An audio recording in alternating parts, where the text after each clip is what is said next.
Hello and नमस्ते friends, कैसे हैं आप सब। कल की वीडियो में मैं आप सबका वेलकम करना भूल गई थी, तो आज मैं स्टार्टिंग में ही इस बात का मैंने ध्यान रखा कि सबसे पहले मुझे आप सबका स्वागत करना है। तो फ्रेंड्स, कैसे हैं आप सब। गर्मियां जो हैं वो उमस वाली गर्मी स्टार्ट हो चुकी है हमारे यहाँ पर मेरठ एरिया में। फ्रेंड्स, 2 दिन पहले हल्की सी बूंदाबांदी हुई थी और उसकी वजह से जो है ना मौसम में बहुत ज़्यादा चिपचिपाहट सी आ गई है।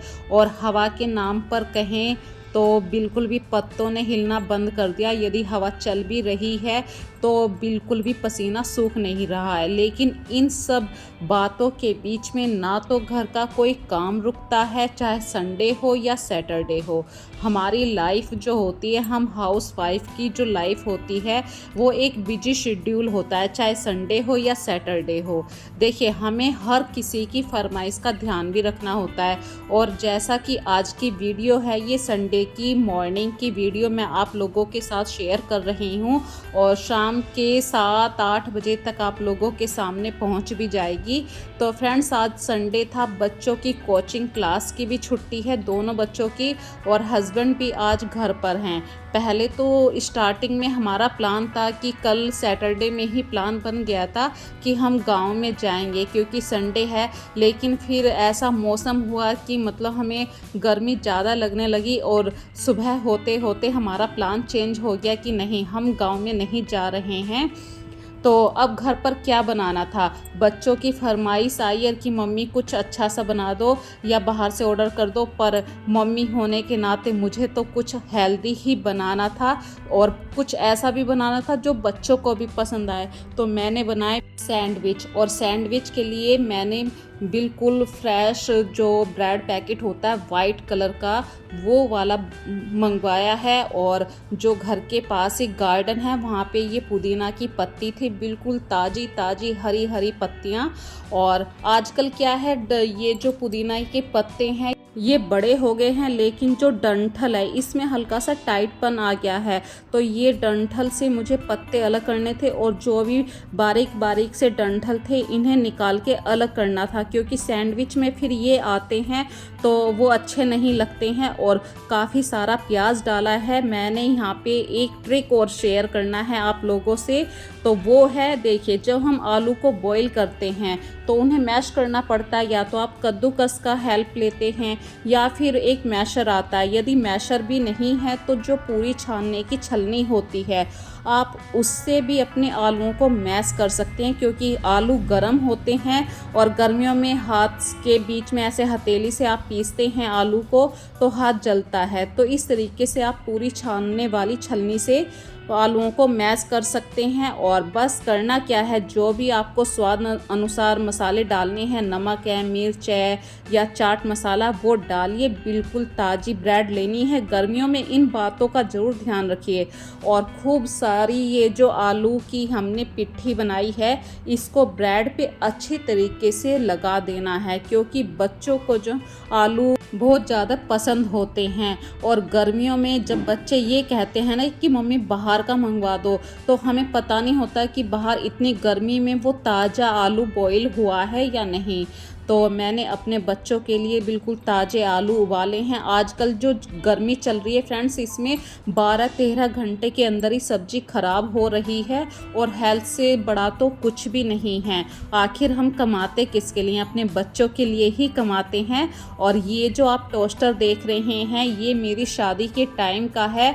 जब भी मेरे घर में इस तरीके से मैं सैंडविच बनाती हूँ, मैं गैस के ऊपर ही इस तरीके से इस टोस्टर को रख देती हूँ। और ये इलेक्ट्रॉनिक वाला नहीं है आने को। तो देखिए, मार्केट में बहुत सारी चीज़ें आ रही हैं, पर जिन चीज़ों से आपको प्यार होता है, जैसे कि ये मेरी मम्मी का दिया हुआ है, मेरी शादी के टाइम का है, तो कुछ चीज़ों से इतना प्यार हो जाता है। और जब मैंने इसमें पहली बार सैंडविच बनाए थे तो मेरे परिवार में सभी को पसंद आया था, जैसे कि अम्मा हैं गांव में, सभी को मैंने पहली बार इस तरीके से सैंडविच बनाए थे।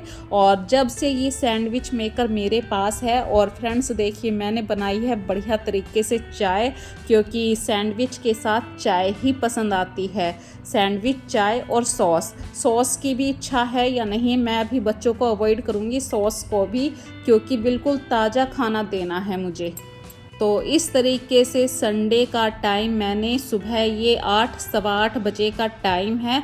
और जो गर्मी है फ्रेंड्स, देखिए मैंने अपनी गर्दन पे ये जो हैंकी डाल रखा है। आप ये सोच रहे होंगे कि ऐसा क्या कपड़ा पहन रखा है कि ये गर्दन तक जा रहा है। तो ये फ्रेंड्स एक हैंकी मैंने अपनी गर्दन पे डाला हुआ है। रीज़न क्या है कि उमस वाली गर्मी स्टार्ट हो चुकी है और बार बार स्वेटिंग होती है। तो बार बार इस तरीके से हम अपना कंधा उठाते हैं तो वो मतलब थोड़ा सा फील होता है, अच्छा नहीं लगता है। तो मैं ये अपनी गर्दन पे हैंकी डाल के रखती हूँ, इससे ही अपने चेहरे को साफ़ करती रहती हूँ। देखिए यहाँ पे आपको ध्यान रखना पड़ता है, थोड़ा सा साफ़ सफाई का भी ध्यान रखना पड़ता है।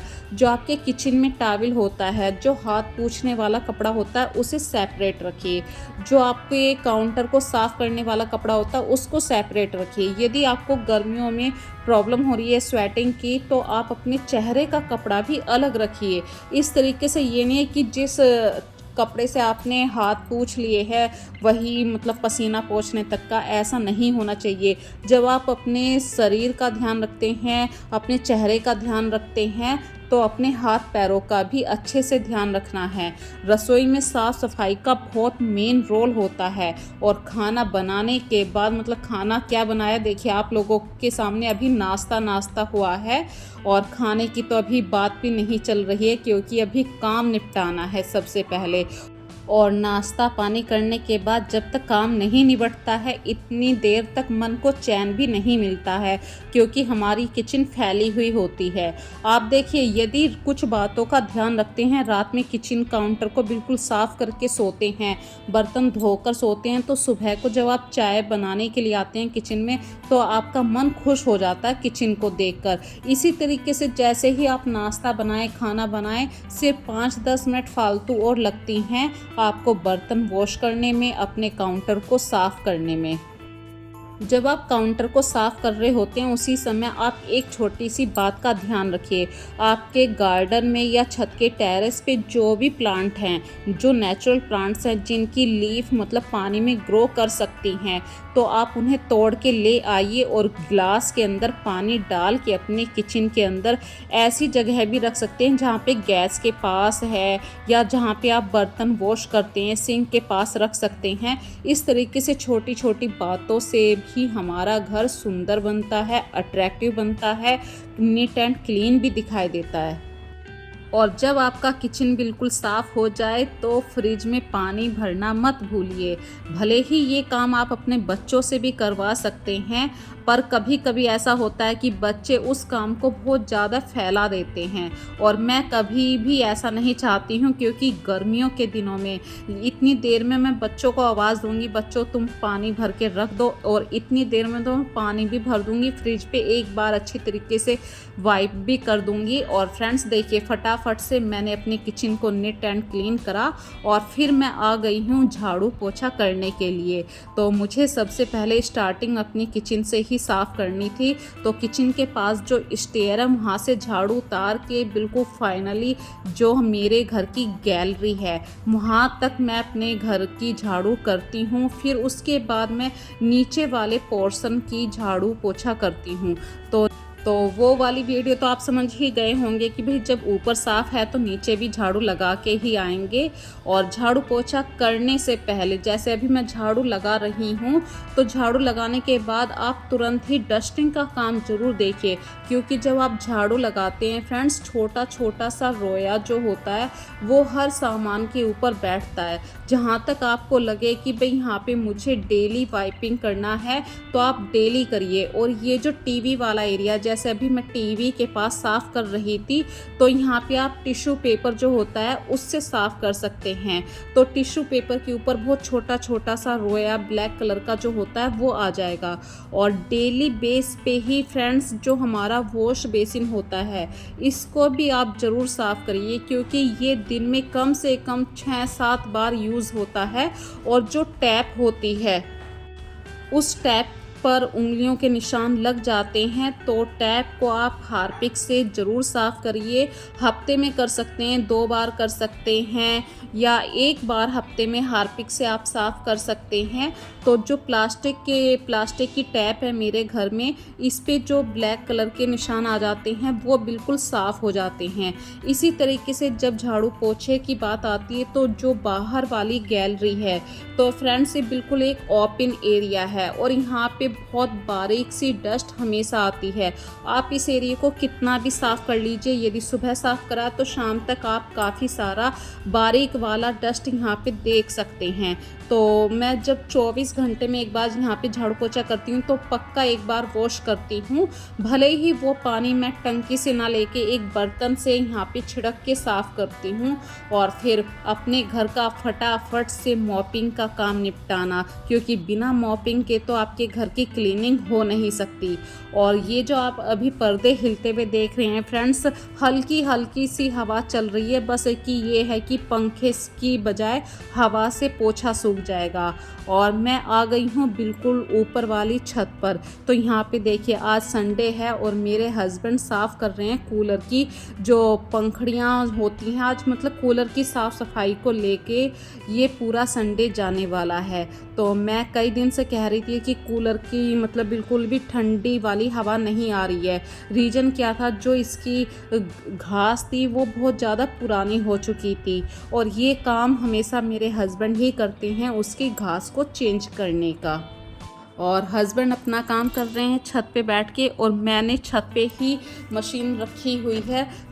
इसी पोर्शन पे मतलब बाथरूम है तो कपड़े सुखाने में मुझे बहुत आसानी होती है कि यहीं धोए और बिल्कुल सामने तार पे डाल दिए। और जब परिवार के फैमिली मेंबर काफ़ी मतलब बराबर के हो जाते हैं बच्चे, तो उनके कपड़े डेली बेस पे डेली ही निकलते हैं और मैं डेली ही अपने घर में कपड़ों को वॉश करना पसंद करती हूँ, क्योंकि अगर एक दिन भी आप पोस्टपोन कर देंगे तो अगले दिन बहुत ज़्यादा बर्डन आ जाएगा, बहुत सारे कपड़े निकल कर आएंगे। और आज भी देखिए ये आधे कपड़े भी मैंने मशीन में लगा रखे हैं। यहाँ पे एक और बात कहना चाहती हूँ, मैं इस तरीके से जो कपड़े धो रही हूँ गर्मियों में, तो यहाँ पे क्या है पानी की भी बचत करती हूँ। अब ये जो पानी है इसी पानी से मैं पूरी छत को भी वॉश कर दूँगी। और जो मेरे हस्बैंड अभी कूलर की पंखड़ियों को साफ़ कर रहे हैं वहाँ पर भी जो पानी चाहिए वो कपड़े धोने का ही पानी मैं उन्हें दे दूँगी, क्योंकि गर्मियों में फ्रेंड्स पानी की प्रॉब्लम होती है। तो थोड़े थोड़े से कामों को जोड़ के या जुगाड़बाजी करके ही हम अपनी होम मेकर जो होते हैं अपनी लाइफ में आगे बढ़ते हैं। छोटी छोटी सी प्लानिंग करते हैं कि भाई यहाँ पे ये पानी इस जगह काम आ जाएगा। और वीडियो में मैं उन्हें पूरा नहीं दिखाऊंगी क्योंकि वे बिल्कुल वीडियो में बहुत कम आते हैं। और इस तरीके से मेरे जो ये काम निपटा रही हूँ, मैं अपने घर के जो काम निपटा रही हूँ, इन कामों में आज मेरे बच्चों ने भी हेल्प करी है। आस्था ने झाड़ू लगा दी थी, हस्बैंड ऊपर ये क्लीनिंग का काम करवाने में हेल्प कर रहे हैं। भाई कूलर भी एक साफ़ सफाई का ही काम है, यदि कूलर साफ़ नहीं होगा तो कूलर शाम को कैसे हवा देगा। और 24 घंटे तो देखिए एसी में नहीं बैठा जाता, कूलर का साथ तो बहुत ज़रूरी है गर्मियों में, क्योंकि जब लाइट चली जाती है तो ये कूलर फ्रेंड्स मुझे इन्वेटर पे बहुत ही बड़ा सपोर्ट मिलता है। इसीलिए इस कूलर को मतलब बिल्कुल साफ़ रखना ज़रूरी था। और बातों बातों में देखिए मैंने सारे कपड़े धो के सुखा भी दिए हैं। और वाइट कलर के कपड़ों को मैं किस तरीके से धोती हूँ ये मैंने अपनी पहली वीडियो में कितनी बार बताया है, मैं कौन सा सर्फ़ यूज़ करती हूँ। और बस अब जो थोड़ा बहुत पानी बचा हुआ है उस पानी से मुझे छत साफ़ करनी है, क्योंकि छत भी काफ़ी गंदी हो चुकी है। और जब तक छत साफ़ नहीं होगी तो पूरे घर का काम भी मुझे ऐसा लगेगा लटका हुआ काम है। तो ये देखिए पूरे जो कूलर की तीनों पंखड़ियाँ थी जिन पर हम घास लगाते हैं वो बिल्कुल साफ़ हो चुकी हैं। और फ्रेंड्स देखिए पोर्टुगला के फूलों को बिल्कुल भी मतलब ये महसूस नहीं हो रहा गर्मी है। गर्मी में तो ये और भी ज़्यादा खिलते हैं और मेरे पास हर तरीके की वैरायटी की पोर्टुगला के फूल हैं। और फाइनली जब मैं नहाकर नीचे आई तो पोछा बिल्कुल सूख चुका था और ये मेरी किचन बिल्कुल नीट एंड क्लीन। देखिए नीट एंड क्लीन किचन को देख के दिल इतना मतलब खुश हो जाता है। और मैं सबसे ज़्यादा यहाँ पे किचन में देखिए आप अभी देख रहे होंगे पर्दे पीछे, तो मेरी जो किचन है यहाँ पे ट्रांसपेरेंट ग्लास विंडो है और जिसके ऊपर मैंने फिल्म लगाई थी, मतलब आप कह सकते हैं कि स्टिकर लगाए थे। स्टिकर वॉलपेपर जो आते हैं वो ग्लास पेपर में भी आते हैं और फिर भी धूप आती थी यहाँ से गर्मियों में, तो फिर मैंने ये लाइट शेड के मैंने कर्टेन यूज़ कर लिए क्योंकि वीडियो बनाने के लिए मुझे लाइट भी चाहिए थी। फाइनली ये आप मेरी किचन को देख सकते हैं। और जब किचन में इस तरीके से हर चीज़ व्यवस्थित हो, ऑर्गेनाइज हो, तो अच्छे आदमी का मन करने लगता है कि किचन में कुछ स्पेशल बनाया जाए। तो अभी मैं क्या बनाने वाली हूँ वो तो मैं अभी नहीं बता रही हूँ। मैं जा रही हूँ नीचे वाले पोर्शन पे, क्योंकि नीचे वाले पोर्शन का सामान भी बच्चों ने झाड़ू पोछा तो कर दिया, लेकिन वो सामान सही से ऑर्गेनाइज नहीं हो पाया है। जैसे कि सोफ़े की कुशन है, वो सब मुझे अभी सही से रखनी है। तो फ्रेंड्स आज की वीडियो में आपको कुछ भी बात अच्छी लगी है तो मुझे ज़रूर बताना। और होम डेकोर से लेके किचन के कुछ स्पेशल टिप्स होते हैं, खाना बनाने के टिप्स होते हैं, या किचन क्लीनिंग के कुछ टिप्स होते हैं, ऑर्गेनाइजेशन के कुछ टिप्स होते हैं। यदि आप कुछ भी टॉपिक पे वीडियो देखना पसंद करते हैं तो मुझे कमेंट सेक्शन में ज़रूर बताना। और इस वीडियो को ज़्यादा से ज़्यादा लाइक कीजिए, शेयर कीजिए। फ्रेंड्स फाइनली टाइम हो चुका है अपनी वीडियो का लास्ट करने के लिए। ये मेरे घर का नीचे वाला पोर्शन है जो ड्राइंग रूम है, तो मुझे ज़रूर बताना कमेंट सेक्शन में कि आज की वीडियो आपको कैसे लगी है। फिर मिलेंगे एक नई वीडियो में नए कॉन्सेप्ट के साथ। तब तक के लिए अपना ध्यान रखिए। So take care friends, bye bye.